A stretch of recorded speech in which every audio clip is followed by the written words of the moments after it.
अदिति के पुत्र वो भी बड़े सुंदर। काय पे बैठते हैं? कौवे पर। दुनिया का सबसे सुंदर पक्षी, वो तो राष्ट्रीय पक्षी मोर को बना दिया, नहीं तो दुनिया का सबसे सुंदर पक्षी अगर कुछ था तो कौवा था। दुनिया का सबसे सुंदर पक्षी, एकदम सफेद। बगुले और हंस भी उसको देखकर जलते थे, इतना सुंदर था कौवा। इतना मीठा बोलता था कौवा कि उसकी वाणी निकलती थी तो कोयल को भी ईर्ष्या होती थी। इतना इतना मीठा कौवा बोलता था वो। तो एक बार ब्रह्मा जी ने यज्ञ करा, गया जी, और उस यज्ञ को करने के लिए ब्रह्मदेव ने कहा, तुरंत कौवे को बुलाया, आर्यमा स्वामी को बुलाया कि मैं पितरों के उद्धार के लिए एक यज्ञ कर रहा हूं। आर्यमा स्वामी ने कहा, बिल्कुल करिए, आपके वाहन कौवे की मुझे जरूरत है, ये लीजिए। कौवे को कहा, जाओ, ब्रह्मा जी ने आपको बुलाया। ब्रह्मा जी ने कहा, कौवे,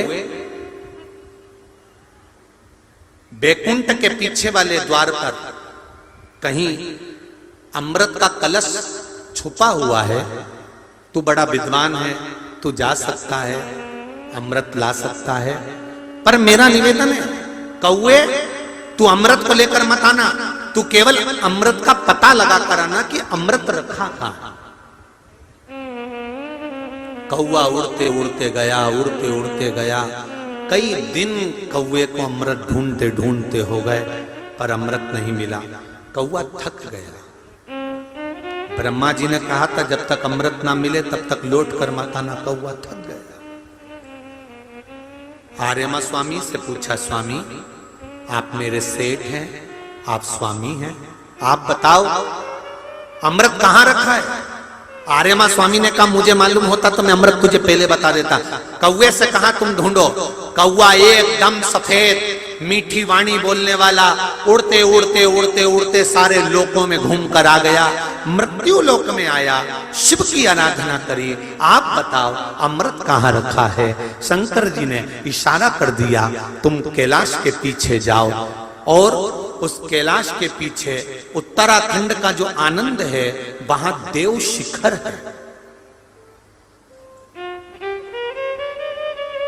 कभी आप नेट पे सर्च करना, मोबाइल पर निकालना, उत्तराखंड की भूमि पर देव शिखर नाम आता है, देव शिखर, जहां पर अमृत का कलश रखा हुआ था।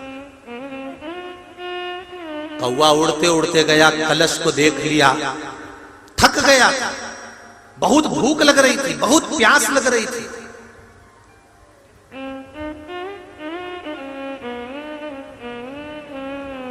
कौवे ने उस अमृत के कलश को देखा और उसमें से थोड़ा सा अमृत मुख में चोंच में रख लिया। चोंच में रखा, आया, ब्रह्मा जी से कहा, प्रभु अमृत वहां रखा हुआ है। ब्रह्मा जी गए, अमृत का कलश लेकर आए। जैसे ही अमृत के कलश में से अमृत निकालकर ब्रह्मा जी गयासुर की छाती पर मलने लगे यज्ञ करने के लिए। इतनी देर में कौवे ने कह दिया, ये अमृत को तो मैंने झूठा कर दिया। ब्रह्मा जी को क्रोध आ गया। क्रोध आते से ही ब्रह्मदेव ने कहा, रे कौवे, तेरी बुद्धि काली है, जा मैं तुझे श्राप देता हूं कि तेरा स्वरूप गोरे से काला हो जाए, और तूने अमृत को झूठा करा है, इसलिए मैं श्राप देता हूं कि तेरी वाणी कर्कश हो जाए, तेरी वाणी बेकार हो जाए। दुनिया का सबसे सुंदर पक्षी था कौवा, दुनिया का सबसे मीठा बोलने वाला पक्षी था कौवा, जिस पर पितरों के देवता आर्यमा बैठते थे, और पितरों के देव आर्यमा बैठकर अपने अपने पूर्वजों को उनके द्वार तक 16 श्राद्ध में पहुंचाते थे। 16 श्राद्ध।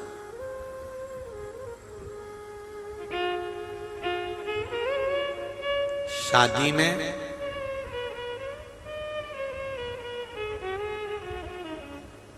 जब मंडप बनता है, आम के पत्ते, जामुन के पत्ते, बांस लगाकर जब मंडप बनाया जाता है, उस मंडप में जो मानक खंभ लगता है, उस मानक खंभ के अंदर जो चिड़िया लगती है,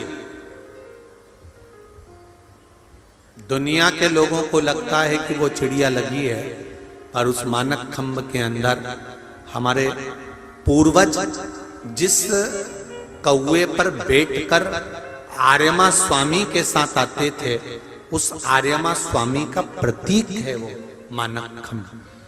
इसलिए आज भी विवाह में मंडप होता है तो सबसे पहले पूर्वज